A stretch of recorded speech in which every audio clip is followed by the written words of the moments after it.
Hi, welcome to Legend of Zelda Minish Cap for the Game Boy Advance. This is a game that I never got to play growing up. I played Oracle of Seasons, Oracle of Ages, Twilight Princess, Breath of the Wild. Basically, all the Zelda games barring the new one on the Switch and Minish Cap. Obviously, these are games that are really close to my growing up. Wasn't a big fan of Pokemon, but these games were. I remember long car journeys with my Game Boy, like that. You know, trying to catch the street light so you can see the screen because your like screen magnifier's batteries died and shit like that.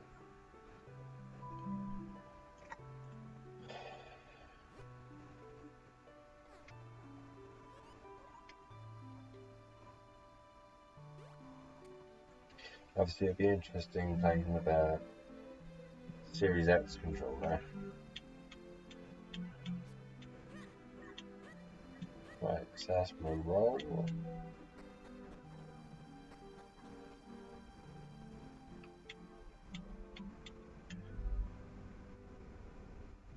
It'd be so nice for the thumbsticks to work this time.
I remember Breath of the Wild. It was quite a different experience from. Well, I suppose I don't know if anyone else saw the change coming after Skyward Sword. No, Twilight Princess kind of got you from um, the whole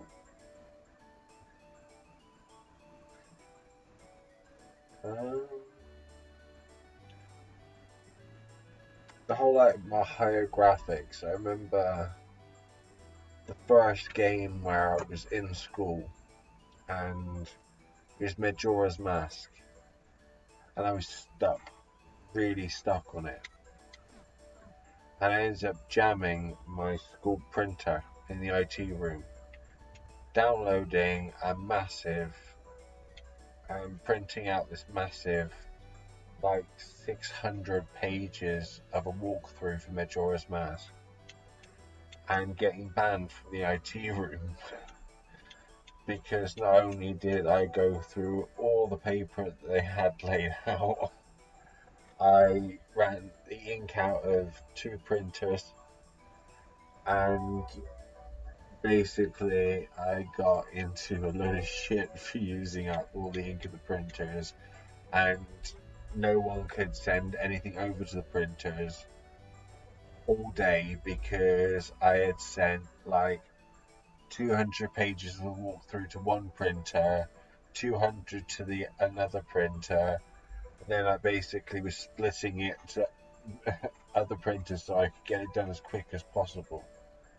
It's coming to the end of the school day, and I was thinking, I need to get this walkthrough done because I'm going home, and I want to play Majora's Mask, and I want to get past this part that I'm stuck on. I want to see what happens next because Majora's Mask was absolutely an amazing game for the first time, and it was the first big Zelda, apart from like Arc of the Seasons and Ages, which I played on the Game Boy, which was amazing. But having that N64 and that big screen for playing like Zelda and stuff, it was. And I always found Majora's Mask story was an interesting mix of. I found it quite dark. So anyway, I'm sat in the IT room, just listening to music, trying to not let on that it's me that's clogged up all the printers for the day. So anyway, I'm sat there and I'm sneakily going back and forth to the printers, getting these pages out. I got this walkthrough together. I've got coming home with this big stack of paper, and I get home and it's like the stuff like the passcode in the town. So anyway, I was like, when you turn to Daku Link at the start, and you've got those oppressive giant figures like dancing around you. Then you've seen Nintendo as like a hearty, or I suppose from like some games that. Because my games growing up was survival horror, like Silent Hill, Resident Evil, things like that. And playing games like Majora's Mask, it had enough darkness in it. I don't know if anyone else realised. I heard the 7 stages of grief theory for Majora's Mask, which, even though I was like, I think I was about 15, 14 when I played it. So this was back in like 2004, 2005. And it was, I never put it down. I remember like doing the Daku Palace, getting frustrated because I kept falling, and like found it fascinating that my only weapon at the time was basically snot bubbles. Okay, I wasn't there going to a sword fighting tournament at the castle, right? Oh, she ran off again. So anyway, I get this walkthrough home, and I'm quite sneaky about it. I've got a backpack, I'm shoving these papers in, trying to keep them in order. I go home, I sit on my bed, and I'm going page 1, 2, 3, and I managed to get it all. And it was like putting it into folders, getting a hole punch, putting it in folders. I had a folder with Majora's Mask walkthrough. And the funny thing is some of this walkthrough was wrong. So not only did I print off 600 pages of walkthrough, some of it was completely useless. So I got the wrong walkthrough. So I'm going back to school the next day and I'm going to the computer room. And they looked at whose computer, whose ID had clogged up the printers. I'm like, oh, bollocks. Yeah, it was me. I needed to walk through for a game. So I was stopped using the printers for about a week. And I'm stuck on this bit still.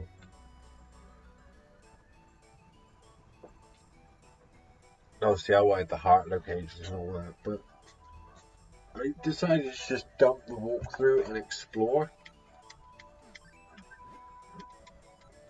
So Majora's Mask was my first major experience on the N64. Obviously, GoldenEye, it was alright for me. It was alright, but it wasn't like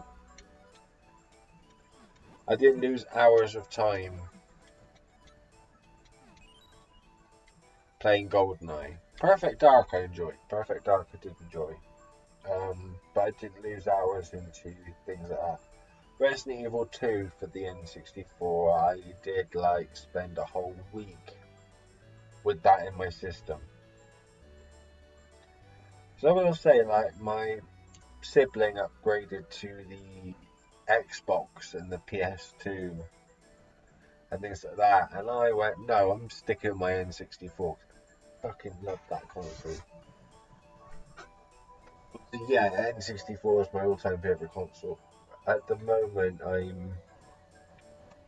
obviously Series X, because I had the option PS5 or Series X, and I chose to do the Series X because I'm a long-term like Xbox. I've had the 360, the Xbox One, and the Xbox Series X because I like the Game Pass. I like having access to quite a bit of content. Um, but my N64 playing games like this was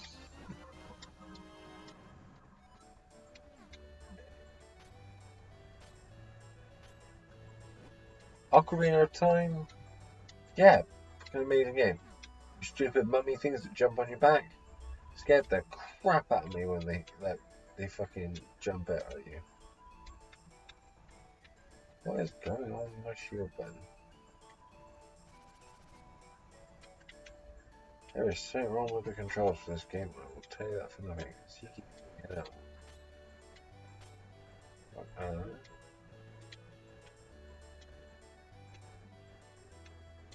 I think my right. That's my roll button.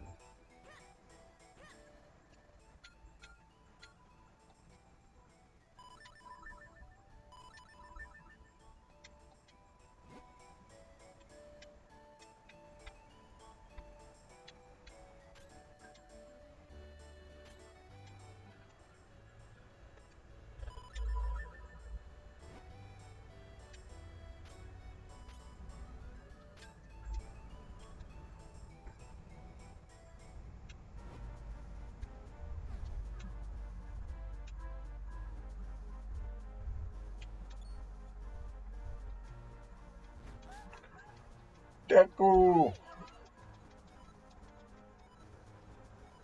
Certainly, the game growing up was like mainly the N64.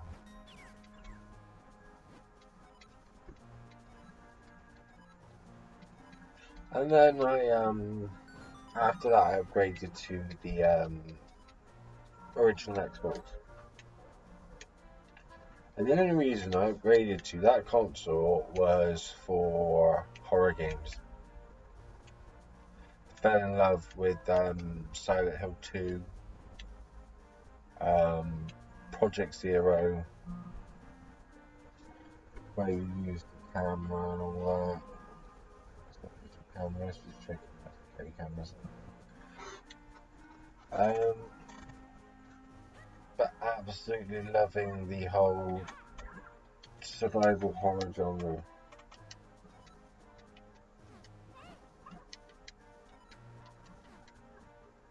Didn't dive into the Call of Duty games until the 360 era. That was when I kind of got into the multiplayer.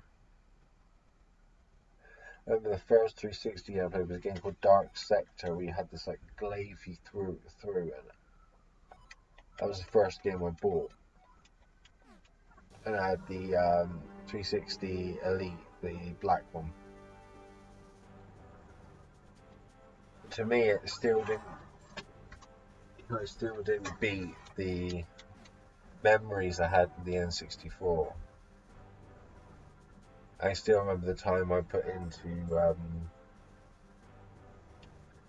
like Ocarina of Time, getting the horse and getting things like that, just like little things.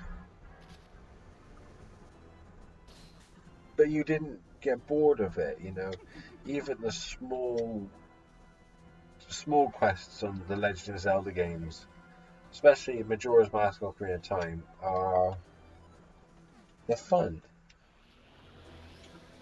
You know, if you want to fly around looking for every heart piece on the map, it's cool. You don't feel like you're wasting time. It's just like you drift off in a world of your own. Which, as a little heads up for the channel, there will be Ocarina of Time and a Majora's Mask playthrough coming soon to the channel. Obviously, this is an opportunity for my viewers to get to know, you know, what I play, you know, what my gaming history is, because not only do I, do art, use a bit of crafting, do some like gaming. You know, I have a genuine like gaming was a huge part of my childhood, and it's a very like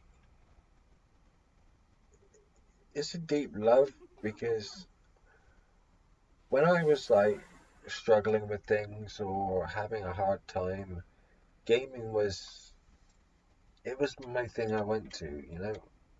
It was coming home from a hard day or not feeling great or like I was sick or something like that, and I just curl up in bed on the N64, PlayStation. I remember I've had PS1 growing up. For the N64 was a PS1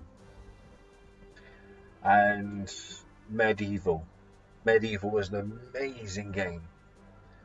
It was really hard for me to get a copy. I ended up paying. This was back in the 90s. And I think it was 1999 or 2011.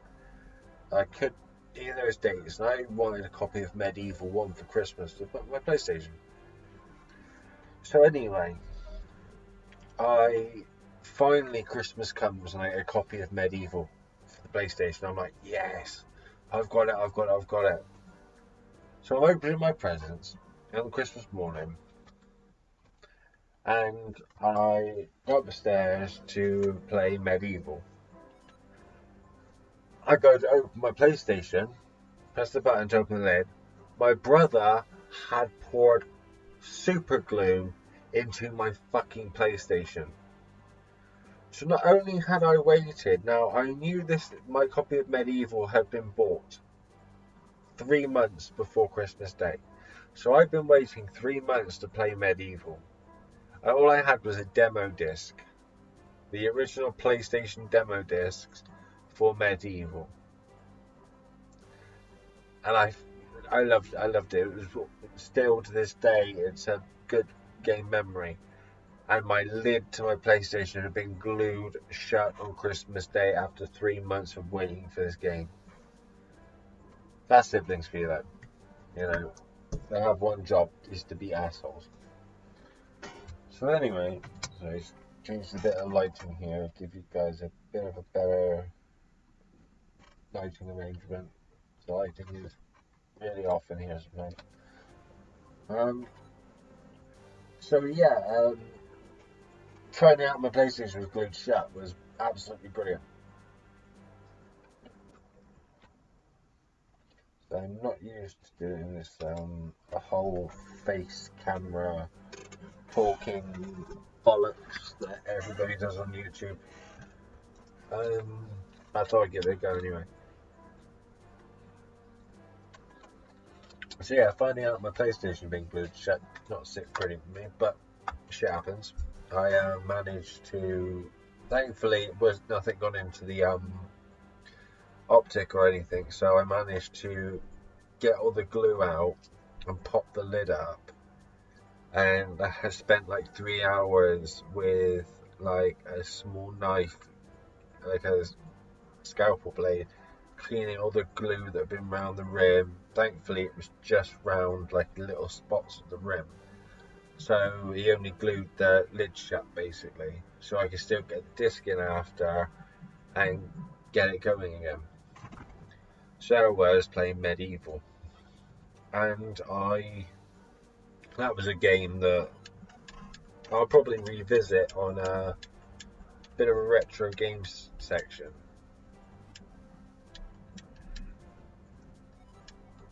Obviously, this video has been a chance for everybody to get to know like what a game, what I'm about, and all these modern games out there are brilliant. But I love my retro. I love like revisiting what I grew up in. I mean, I'm a grandfather now, and I really would like my grandchildren to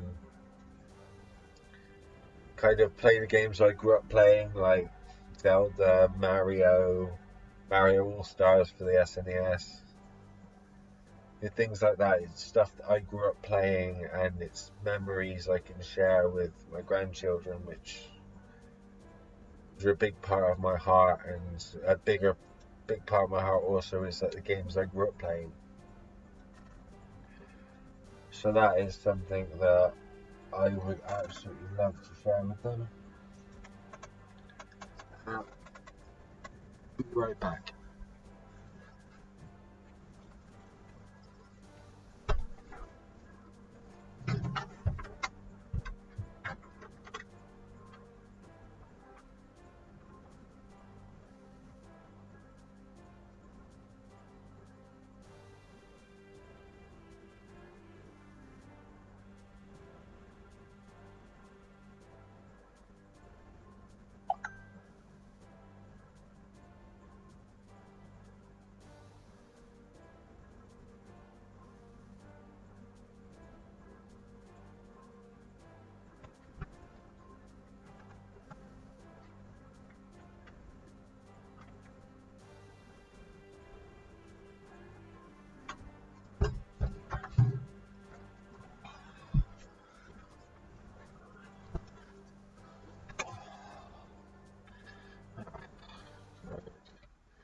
Sorry about that. Right, where was it? Oh yeah, my grandchildren and the whole retro gaming thing. So I've been like going online, seeing if I can find like the games I own still, and finding retro copies of like medieval Mario All Stars. I wanna obviously my eldest granddaughter. She's played Mario All Stars and stuff like that.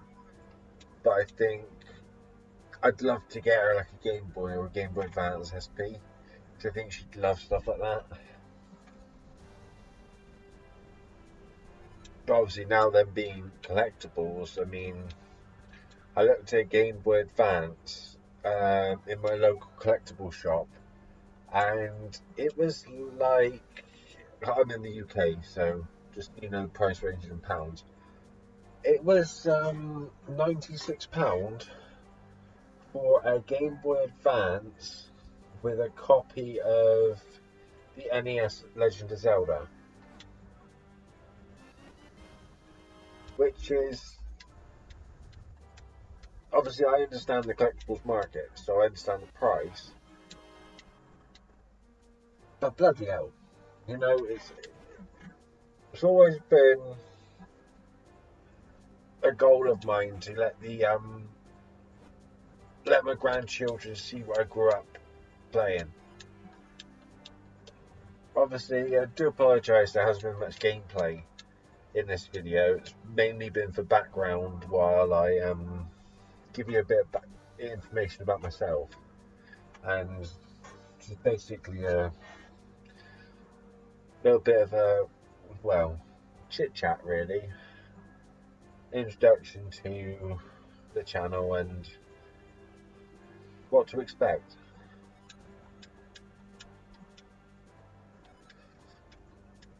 But I do see me playing Majora's Mask in about 20 minutes.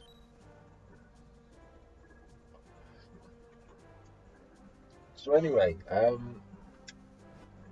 this has been like the first part of Minish Cat, but I'll probably upload this and then start working on my next content. But yeah, it's been a chance for you guys to get to know me, get to know what I'm about, get to know my passions. My passions are like video editing, love music, my art. Also I draw a lot. I'm trying to perfect my art skills to, well, I like horror art. I like things that are more of a dark tone, and practicing regularly to hopefully in years to come have more photorealism horror style art. But I hope you've enjoyed and just enjoyed taking the time to get to know me and what I'm about. thank you for viewing, and I will see you in the next video.